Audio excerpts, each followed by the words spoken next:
Hi all, welcome to football arena. വരുന്ന world കപ്പിൽ Messi അർജന്റീനയ്ക്ക് വേണ്ടി കളിക്കും എന്ന് തന്നെയാണ് പ്രതീക്ഷിക്കപ്പെടുന്നത്.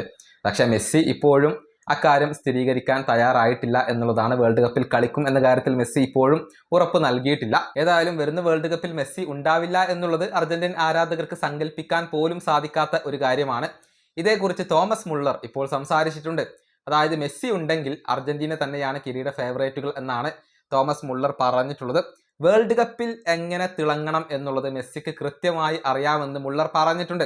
അതായത് വേൾഡ് കപ്പിന് മുന്നേ നല്ല രൂപത്തിൽ മെസ്സി വിശ്രമമൊക്കെ എടുക്കും, എന്നിട്ട് തൻ്റെ സകല ഊർജവും വേൾഡ് കപ്പിൽ ചിലവഴിക്കും എന്നാണ് മെസ്സിയെക്കുറിച്ച് മുള്ളർ പറഞ്ഞിട്ടുള്ളത്. അദ്ദേഹത്തിൻ്റെ വാക്കുകൾ ഇങ്ങനെയാണ്: മെസ്സി ഇപ്പോഴും കളിക്കുന്നുണ്ട്, അതുകൊണ്ട് തന്നെ അർജന്റീന വേൾഡ് കപ്പിലെ കിരീട ഫേവറേറ്റുകളാണ്.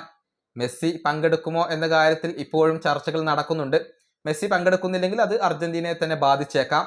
2022 വേൾഡ് കപ്പിൽ മെസ്സി തൻ്റെ എനർജിയുടെ ഏറ്റവും ഉന്നതിയിലായിരുന്നു ഉണ്ടായിരുന്നത്.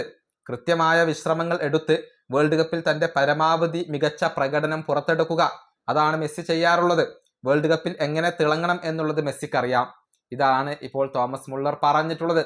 കഴിഞ്ഞ വേൾഡ് കപ്പിലെ ഏറ്റവും മികച്ച താരത്തിനുള്ള ഗോൾഡൻ ബോൾ സ്വന്തമാക്കിയത് മെസ്സിയാണ്. ഗോളുകളും അസിസ്റ്റുകളും ഒരുപാട് സ്വന്തമാക്കാൻ മെസ്സിക്ക് കഴിഞ്ഞിരുന്നു. വരുന്ന വേൾഡ് കപ്പിലും മെസ്സി തന്നെയായിരിക്കും മറ്റുള്ള താരങ്ങൾക്ക് ഇക്കാര്യത്തിൽ വലിയ വെല്ലുവിളി ഉയർത്തുക. ഈ വീഡിയോ അവസാനിപ്പിക്കുന്നു. അടുത്തൊരു വീണ്ടും കാണാം.